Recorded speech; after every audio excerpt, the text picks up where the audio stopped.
Hello viewers, मैं हूं कल्पिता और आप सभी का स्वागत है हमारे प्रोग्राम में जिसका नाम है संजीवनी। दोस्तों, नी पेन, बैक पेन की तरह आजकल शोल्डर पेन की प्रॉब्लम भी बढ़ती हुई दिखाई दे रही है। ऐसा क्यों होता है? इसे कैसे ट्रीट किया जाए? इसके कारण क्या है? आइए जानते हैं ऑर्थोपेडिक सर्जन डॉक्टर अभिषेक नेरुरकर जी से। डॉक्टर अभिषेक, आपका हमारे संजीवनी के मंच पर बहुत बहुत स्वागत है। मुझे यहाँ बुलाने के लिए शुक्रिया। जी डॉक्टर, हम बचपन से देखते आए हैं कि लोगों को नी पेन या फिर बैक पेन की प्रॉब्लम तो होती रहती है, लेकिन आजकल लोगों में शोल्डर पेन की प्रॉब्लम भी ज़्यादा दिखाई देने लगी है। तो ऐसा क्यों होता है? देखिए, शोल्डर ये एक बहुत ही कॉम्प्लिकेटेड जॉइंट है एज़ कम्पेयर टू नी और हिप जॉइंट। और शोल्डर की समस्या है जैसे जैसे उसका डिमांड बढ़ता जा रहा है और लोगों को उसकी अवेयरनेस बढ़ती जा रही है, वैसे more and more people are coming to seek treatment for shoulder problems. Gymming की वजह से, एक्टिविटीज़ की वजह से, इम्प्रॉपर यूज़ की वजह से भी शोल्डर प्रॉब्लम्स बहुत बढ़ रहे हैं। शोल्डर में एक्चुअली बहुत एक unstable kind of a joint है और ये ऐसा डिज़ाइन जो बनाया गया है शोल्डर का वो इसलिए है बिकॉज हमें बहुत ज़्यादा फ्लेक्सिबिलिटी लगती है शोल्डर से।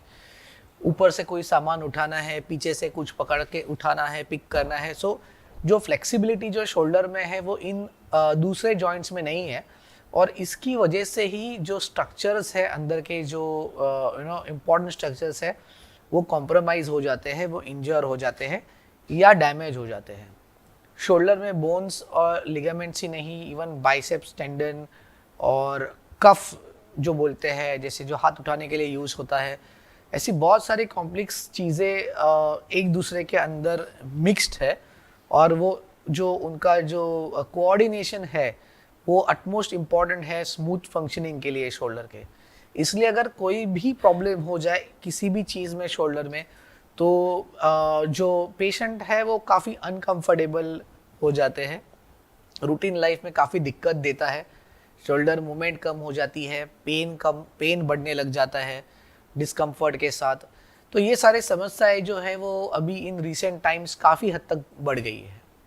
जी डॉक्टर, जैसे कि नी में कई प्रकार की इंजुरीज होती है, तो क्या शोल्डर में भी बहुत सारी इंजुरीज हो सकती है? Again as I said, shoulder actually बहुत ही इंजरी प्रोन है। ऑल्दो जो शोल्डर जॉइंट है उस पर बॉडी का भार नहीं आता है नी और हिप की तरह या एंकल की तरह, लेकिन फिर भी जो उसका नेचुरल उसका जो ज्योमेट्री है जो जॉइंट का, उसकी वजह से वो बहुत इंजरी प्रोन है। जी। मोस्ट कॉमन अगर हम प्रॉब्लम देखें इंजरी वाइज तो वो है shoulder dislocation. Shoulder dislocation sporting injuries में होता है, लेकिन मोस्टली जैसे हम अपने क्लिनिक में देखते हैं most of the time bike accidents या heavy accidents, road traffic accidents में शोल्डर डिसलोकेशंस के प्रमाण बहुत ज़्यादा है। जी। जब शोल्डर डिसलोकेट होता है तो ऑब्वियसली जो टिश्यूज़ रहते हैं जो उसको पकड़ के रखते हैं जगह पे, वो टिश्यूज़ भी टेयर होते हैं, टिश्यूज़ भी डैमेज हो जाते हैं। जी। और उसकी वजह से जो ऑलरेडी अनस्टेबल जॉइंट है वो और अनस्टेबल हो जाता है। जी। और it becomes like a vicious cycle और अनसॉल्वेबल काइंड ऑफ इशू हो जाता है। एक्सेप्ट डिसलोकेशंस, फ्रैक्चर्स भी काफ़ी कॉमन है शोल्डर में और यंग लोगों में इंजरी एक्सीडेंट की वजह से होते हैं, लेकिन ओल्डर लोगों में इवन घर में फॉल होने से भी शोल्डर में फ्रैक्चर्स हो सकते हैं और ऐसे सारे फ्रैक्चर्स बहुत कॉम्प्लिकेटेड होते हैं। फ्रैक्चर शोल्डर जॉइंट के अंदर हो सकता है, अराउंड हो सकते हैं या दोनों में हो सकते हैं और अगेन उसकी डिपेंडेंट ऑन दैट जो ट्रीटमेंट है वो ऑफर की जाती है। जो दूसरे स्ट्रक्चर्स है शोल्डर में, जैसे कफ है जो हाथ ऊपर उठाने के लिए यूज़ होता है और रोटेशंस के लिए यूज़ होता है, कफ में भी काफ़ी सारे टेयर्स हो सकते हैं डिफरेंट टेयर पैटर्न से आफ्टर द इंजरी। और इसकी वजह से एनालिसिस, शोल्डर का जो एनालिसिस है मतलब डायग्नोसिस है जो आपके डॉक्टर की तरफ से होगा और जो इन्वेस्टिगेशन की तरफ से भी होगा, दोनों मिला के जो उसका जो कंबाइंड इंटरफेरेंस है वो बहुत इंपॉर्टेंट है to decide what is the treatment plan.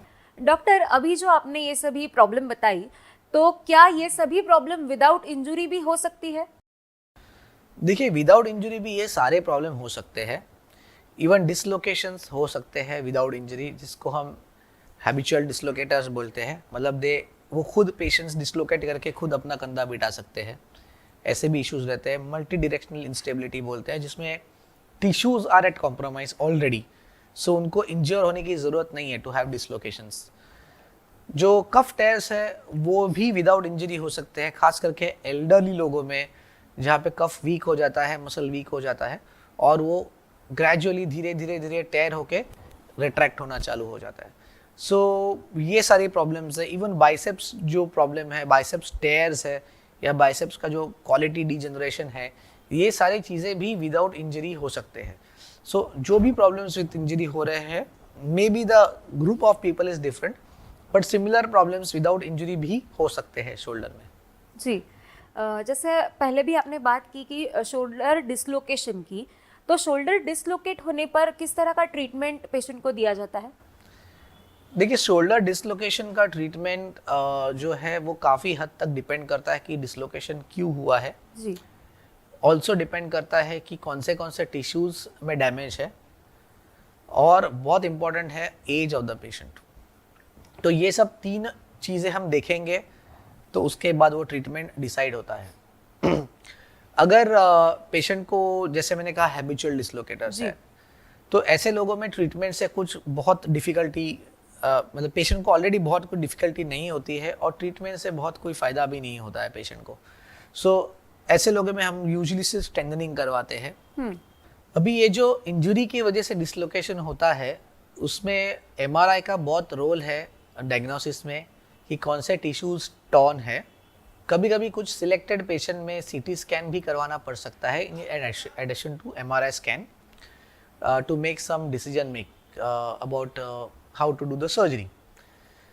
Normally young लोगों में सर्जरी करवाना इज़ एसेंशियल। उसका रीज़न भी मैं आपको बताऊंगा।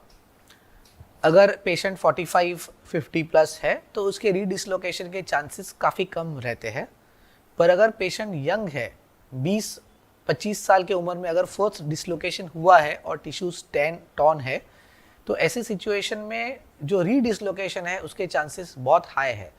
मतलब इवन सिंपल चीज़ों में, जैसे कोई पीछे के सीट पे से कोई बैग उठाना हो या ऊपर से कोई बैग उठाना हो, या एनी सिंपल थिंग्स जो हम लोग करते हैं, उसमें भी डिसलोकेशन हो सकता है। Every time there is a dislocation, second, third, fourth, तो जो टिश्यू डैमेज है वो धीरे धीरे बढ़ता जाएगा और जो बोन डैमेज है वो भी धीरे धीरे बढ़ता जाएगा। तो उसकी वजह से जो या तो आउटकम्स कैन चेंज, या द सर्जरी का जो रिक्वायरमेंट है वो भी चेंज हो सकता है।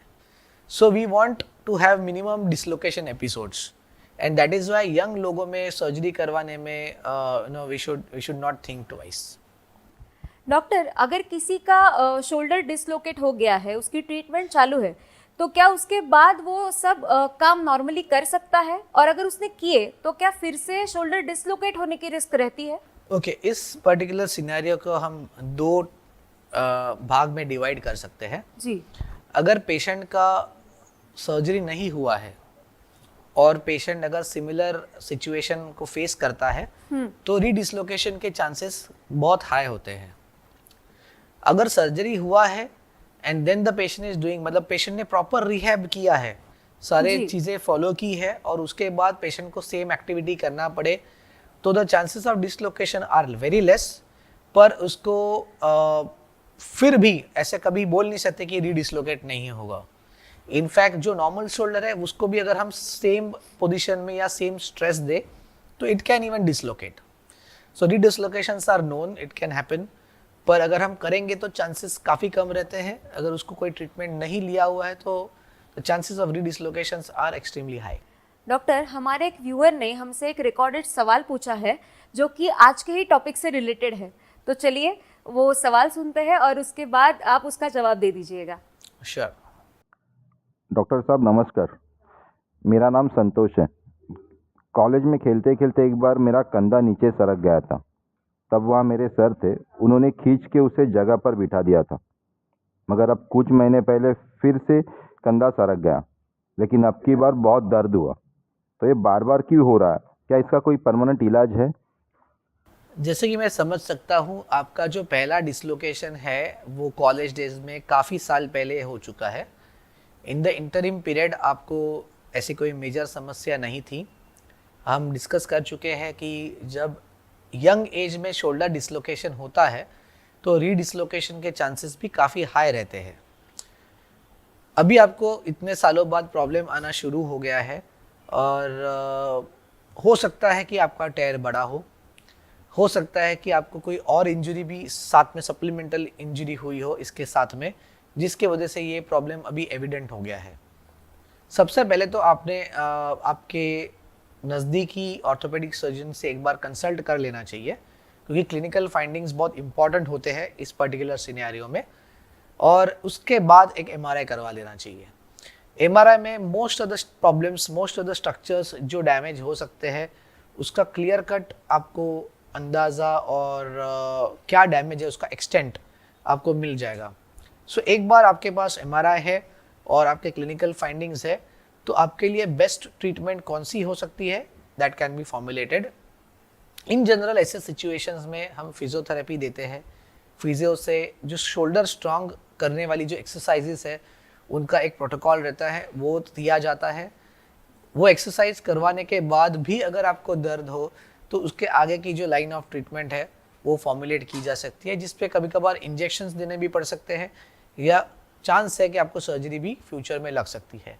तो आपने पहले तो आपको क्लिनिकली आप एवेल्युएट कर लीजिए खुद को with the nearest orthopaedic surgeon, और उसके बाद get this basic investigations done, ताकि हमको समझ में आए कि आपको एग्जैक्ट प्रॉब्लम क्या है। और एक बार आपका एग्जैक्ट प्रॉब्लम डिलीनिएट हो जाए तो उसके बाद आपकी बेस्ट ट्रीटमेंट प्लान आपके लिए क्या होगा वो उसके बाद बनाया जा सकता है। संतोष जी, मुझे लगता है आपको आपके सवाल का जवाब मिल गया होगा। आपका बहुत बहुत शुक्रिया कि आप हमसे जुड़े और आपने अपनी समस्या हमसे शेयर की। डॉक्टर, क्या ये शोल्डर डिसलोकेट होने की जो प्रॉब्लम है वो किसी को भी हो सकती है या कुछ पर्टिकुलर सिचुएशंस रहती है? देखिए, शोल्डर डिसलोकेशन ये एक्चुअली एक इंजरी है, रिलेटेड है, जो नॉर्मली हम जो शोल्डर डिसलोकेशन देखते हैं, और वो किसी को भी हो सकती है और कभी भी हो सकती है। और कोई भी शोल्डर को, अगर इवन नॉर्मल शोल्डर है, अगर उसको ऐसी सिचुएशन में दिया जाए जहाँ पे वो जो सॉफ्ट टिश्यू रिस्ट्रेंट्स है उसको होल्ड नहीं कर पाए तो वो डिसलोकेशन हो सकता है, किसी में भी हो सकता है। जी डॉक्टर, जैसे कि ये शोल्डर डिसलोकेशन की प्रॉब्लम है, उसी तरह से एक और प्रॉब्लम भी देखी जाती है, वो भी बहुत लोगों में दिखाई दे रही है आजकल, कि फ्रोजन शोल्डर हो जाता है उनको। तो फ्रोजन शोल्डर की समस्या आखिर क्या होती है? बेसिकली फ्रोजन शोल्डर ये एक कॉमन टर्म है जो यूज़ किया जाता है, and lot of times patient को कुछ भी शोल्डर प्रॉब्लम हो जाता है तो उनको लगता है कि मुझे फ्रोजन शोल्डर है, बट एक्चुअली ये क्या होता है कि जो शोल्डर का जो कैप्सूल होता है, shoulder is covered with a capsule, coating है जी। वो जो कोटिंग में अगर स्टिकीनेस हो जाए फॉर एनी रीजन तो शोल्डर का मूवमेंट जो है वो कम हो जाता है और पेनफुल भी हो जाता है। इसको कोलोकियल टर्म्स में या तो रूटीन टर्म्स में फ्रोजन शोल्डर बोलते हैं। जी। उसका मोस्ट कॉमन कॉज है डायबिटीज़ और हाइपोथायराइडिज्म। ये दो चीज़ों में ये कॉमन है, पर किसी को भी हो सकता है। Almost everybody can have at some point of time ये पर्टिकुलर बीमारी से ना की हो सकती है। ओके, सो नॉट नेसेसरली कि आपको पहले से कोई प्रॉब्लम हो। जी। नॉर्मली अगर शोल्डर में और कोई इंजरीज है, टेयर्स है, अगर आपके टेंडन की क्वालिटी खराब है, शोल्डर वीक है, तो ऐसे सिचुएशंस में भी फ्रोजन शोल्डर हो सकता है। सो मल्टीपल रीजन है जहाँ पे फ्रोजन शोल्डर हो सकता है। अगर आपको फ्रोजन शोल्डर हो तो उसके नेचुरल जो कोर्स है वो ऑलमोस्ट 6 to 18 मंथ्स का ट्रीटमेंट लगता है उसके लिए। जी। बिकॉज उसका डिसीज़ का जो नेचर ऐसा है कि वो इमीडिएटली दवाई से कम नहीं होता है, मल्टीपल फेजेस से वो डिसीज़ गुजरता है। पर अगर आप अच्छे से उसका ट्रीटमेंट लो तो फाइनल आउटकम काफ़ी हद तक अच्छा होता है, ऑलमोस्ट नॉर्मल हो जाता है शोल्डर। जी डॉक्टर, अभी आपने फ्रोजन शोल्डर के ट्रीटमेंट के बारे में बात की, तो ये ट्रीटमेंट किस तरह से दी जाती है? क्या ट्रीटमेंट सजेस्ट की जाती है? सबसे पहले तो हम फिजियोथेरेपी से शुरू करते हैं और एंटी इन्फ्लेमेटरी कुछ मेडिसिन होते हैं। सो मेडिसिन और फिजियोथेरेपी फर्स्ट लाइन ट्रीटमेंट है फ्रोजन शोल्डर में। उसके बाद उसका पीरियडिक असेसमेंट होता है कि कि आपका मूवमेंट में कितना इम्प्रूवमेंट है और पेन में कितना इम्प्रूवमेंट है और स्ट्रेंथ में कितना इम्प्रूवमेंट है। जी। सो इफ इम्प्रूवमेंट अच्छा है तो the same pattern of treatment will continue. अगर कभी पेन बढ़े, मूवमेंट अगर घट रहा है, रिलीफ नहीं मिल रहा है, then we have to move to the next step. Next step can be something like injection, जो शोल्डर के अंदर इंजेक्शंस दिए जाते हैं। इंजेक्शंस भी बहुत टाइप के रहते हैं, that your best is to discuss with your doctor to decide कि आपके लिए अच्छा क्या है। पर शोल्डर के जॉइंट के अंदर इंजेक्शन देने से जो इन्फ्लेमेशन है वो कम हो जाता है और आपका फिजियो में आपको हेल्प हो जाता है। Basically injection is not the treatment, it only helps you in reaching the goal faster. जी। उससे आपका पेन कम होता है और उसकी वजह से आप जो फिजियो ले रहे हैं वो आप अच्छे से ले पाते हैं। वेरी रेयरली सारी चीज़ों के बाद भी हो सकता है कि आपका पेन इम्प्रूव नहीं हो, आपकी रेंज इम्प्रूव नहीं हो। ऐसे सिचुएशन में then we have to investigate further, try to find out कि you know what is actually not letting the improvement happen, और फिर उस हिसाब से you have to treat the cause. अगर कुछ कॉज भी अगर हमें नहीं मिले, it's a typical frozen shoulder और एडेसिव कैप्सुलाइटिस, तो भी there are some arthroscopic surgeries which are available, जिसके you know depending on that you can get good functional outcomes. जी डॉक्टर, जैसे अभी आपने सर्जरीज के बारे में बात की, तो शोल्डर से रिलेटेड ऐसी कौन सी सर्जरीज है जो की जाती है? देखिए, फ्रोजन शोल्डर में सर्जरीज की एक्चुअली इंसिडेंस बहुत कम है, पर कभी कभी सर्जरी के बिना पेशेंट को एडिक्वेट रिलीफ नहीं मिलता है। शोल्डर की ऑलमोस्ट सारी सर्जरीज जो है वो आर्थ्रोस्कोपिक की जाती है, मतलब की होल सर्जरीज, जिसमें थ्रू द स्मॉल पोर्टल्स हम शोल्डर को 360 डिग्रीज एक्सेस कर सकते हैं। जो भी कॉज है उसको ट्रीट कर सकते हैं। अगर कोई टेयर है तो वी कैन रिपेयर इट। अगर कोई टिश्यू डैमेज है तो उसको accordingly you know whether to remove it और repair it, we can do it arthroscopically. Frozen shoulder में बहुत सारा जो कैप्सूल है वो टाइट हो जाता है, तो even that capsule we can release and make it free. So 360 degree release कर सकते हैं, और एक बार वो कैप्सूल फ्री हो जाए और टाइट स्ट्रक्चर्स फ्री हो जाए तो मूवमेंट में पेशेंट को फ़र्क पड़ता है। All said and done, this is very tricky. Frozen shoulder में सर्जरी करने के बाद पेशेंट को you know they have to do a rehab very well, otherwise ये चीज़ें वापस आ सकती है। जी। So patient also has to play the part. उनको जाके रेगुलरली एक्सरसाइज करना पड़ता है to maintain the range, but all this things are available. However बहुत ज़्यादा लोगों को आर्थ्रोस्कोपिक सर्जरीज नहीं लगते for frozen shoulder as compare to the other causes. जी डॉक्टर, जैसे नी रिप्लेसमेंट होता है या फिर हिप रिप्लेसमेंट होता है, क्या वैसे शोल्डर भी रिप्लेस किया जाता है? सी, नी और hip replacement as old procedures है जी। और बहुत ही इस्टेब्लिश्ड प्रोसीजर्स है। बहुत सालों से हम सुनते आ रहे हैं, किए जा रहे हैं, and it's very common. Shoulder जो है it has come up in a great way in last 10 to 15 years. Fracture के लिए जो शोल्डर रिप्लेसमेंट है, जिसको हम लोग पार्शियल शोल्डर रिप्लेसमेंट रहता है, हेमी रिप्लेसमेंट बोलते हैं, ये पर्टिकुलर प्रोसीजर बहुत सालों से की जा रही है, but the outcomes were not as great as the knee और हिप सर्जरीज। पर अभी in last few decades, especially in 5 से 10 सालों में बहुत सारे एडवांसेस हुए हैं इन प्रोसेसेस। जी। पार्शियल रिप्लेसमेंट है, टोटल रिप्लेसमेंट है। Nowadays there's a new concept which has been popularized in last 5 to 10 years, reverse shoulder replacement है। मतलब हम जो गॉड गिफ्टेड स्ट्रक्चर है, जो प्रॉब्लमेटिक है अपने लिए, उसको रिवर्स कर देते हैं and we work it in our favour. So the system of the shoulder is change and it solves a lot of problem. तो ये सारी चीज़ें हैं, डेवलपिंग है, और results have been improving over last few decades. The processes have been improving, so there is a good bright outcome for shoulder replacement surgeries in the future। और जिस तरीके से हम अपने पेशेंट्स को हिप और नी में solutions दे पा रहे हैं, definitely we'll be able to give the same solutions to the shoulder patients। जी डॉक्टर, क्या एज के हिसाब से सर्जरी के बाद की या फिर शोल्डर की रिकवरी होने में कुछ फर्क पड़ता है? देखिए, जो यंग लोगों में प्रॉब्लम होते हैं, जैसे मैंने कहा आपसे, इंजरीज जो है उसमें जो यंग लोगों का टिश्यूज रहते हैं वो काफ़ी अच्छे रहते हैं। तो उसके वजह से जो रिपेयर टिश्यू है उसका हीलिंग पोटेंशियल भी काफ़ी अच्छा होता है। एज कम्पेयर टू दैट, जो एल्डरली लोगों में प्रॉब्लम होते हैं, that is because of poor tissues. Tissue का जो कैपेसिटी है टू फंक्शन ऑलरेडी कम हुआ रहता है, और most of time elderly patients सोचते हैं कि ये शायद ठीक हो जाएगा, व्हाई टू टेक ट्रीटमेंट, सभी को होता है, हम ट्रीटमेंट क्यों ले।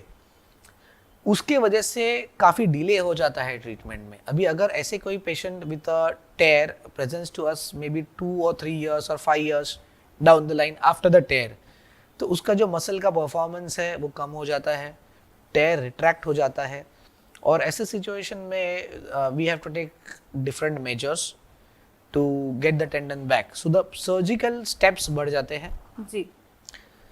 पेशेंट का जो इनहेरेंट रिकवरी जो कैपेसिटी है that also reduces. Okay, sometimes the tear may become irreparable. ऐसा भी होता है कभी कभी कि इतना खराब हो गया कि इसको रिपेयर नहीं कर सकते हैं, तो उस टाइम पे द ट्रीटमेंट प्लान में change, we may have to think of doing shoulder replacement, जो रिवर्स शोल्डर जो मैंने आपसे कहा। सो ऐसे सारे रहते हैं, बहुत सारे परम्यूटेशन कॉम्बिनेशंस होते हैं, हर पेशेंट डिफरेंट होता है, उसकी हीलिंग पोटेंशियल डिफरेंट होती है, और सबसे इम्पॉर्टेंट चीज़ यही है कि इस पर्टिकुलर पेशेंट में बेस्ट ट्रीटमेंट क्या होगी, ये सबसे इम्पॉर्टेंट चीज़ होती है to make the decision on this particular part. जी। पर अगर एल्डरली पेशेंट्स अगर बहुत ज़्यादा रुक के आपके पास आएंगे फॉर ट्रीटमेंट, तो outcomes definitely are not as good as the younger patients. जी। डॉक्टर, ऐसा कहते हैं कि कैल्शियम की कमी की वजह से जॉइंट पेन या फिर हड्डियों का दर्द वगैरह होता है, तो क्या ये सही है? देखिए, कैल्शियम एक एसेंशियल न्यूट्रिएंट है, और हम जो भी डाइट लेते हैं उसमें से भी काफ़ी सारा कैल्शियम इनटेक हमें मिलता है। जी। However, it may not be adequate for our daily routine requirements, और यहाँ पे वो डेफिसिट हो जाता है। अभी कैल्शियम डेफिसिट मल्टीपल रीजंस की वजह से होता है, it is hormonal as well. So जो हम कैल्शियम ले रहे हैं डाइट में, या तो विद द डाइट या with the medicine, it has to go to the bones. हमेशा ऐसा नहीं होता कि वो बोन पे जाए, वो it can be thrown out of the body. जी। तो ये सारे बहुत सारे कॉम्प्लेक्स मैकेनिज्म्स है जो बॉडी में फंक्शनल है। उसमें one of them is vitamin D. Vitamin D की अगर कमी हो तो जो कैल्शियम लिया है वो बोन तक नहीं पहुंच पाता है, द पाथवेज चेंज। मैग्नीशियम की कमी की वजह से भी प्रॉब्लम्स हो सकते हैं। जैसे एज बढ़ता है वैसे बॉडी में विटामिन डी का जो फॉर्मेशन है, मेटाबॉलिज्म है, वो भी काफ़ी चेंज हो जाता है। सो इसकी वजह से एडवांस्ड एज में कैल्शियम का यूटिलाइजेशन अच्छे से नहीं हो पाता है। मैग्नीशियम एक ऐसा आयन है जो बहुत इम्पॉर्टेंट है और बहुत निगलेक्टेड है in the treatment of calcium metabolism. अगर मैग्नीशियम कमी हो बॉडी में तो अगेन कैल्शियम अपने टारगेट ऑर्गन्स तक नहीं पहुंच पाता है। उसके अलावा most common cause is post menopausal. Menopause के बाद जो चेंजेस होते हैं फीमेल शरीर में, उस पर one of them is post menopausal osteoporosis. ये पूरा हार्मोनल इम्बैलेंस है जिसकी वजह से जो डाइटरी कैल्शियम है वो अपने टारगेट ऑर्गन्स तक नहीं पहुंच पाता है, और there are multiple treatments available. So first thing is to know what is deficient, what is the cause, and for everything there is a treatment available. Vitamin D कमी हो तो उसको अच्छे से with the medications we can replenish. Hormonal replacement therapy भी होता है और एंटी ऑस्टियोपोरोटिक ट्रीटमेंट भी होता है। इसके अलावा जो कैल्शियम के लेवल्स रहते हैं वो तो डायनामिक रहते हैं, so I would not depend on calcium levels for the treatment. पर बॉडी कैल्शियम स्टोर्स जो है दैट आर वेरी इंपॉर्टेंट। अगर हम बाकी सारी चीज़ों को नॉर्मलाइज कर देंगे तो body will have enough calcium stores to support its normal functioning. जी डॉक्टर, आपने बहुत ही अच्छी जानकारी दी। जाते जाते आप हमारे दर्शकों को क्या मार्गदर्शन करना चाहेंगे? देखिए, शोल्डर एक बहुत ही कॉम्प्लिकेटेड जॉइंट है।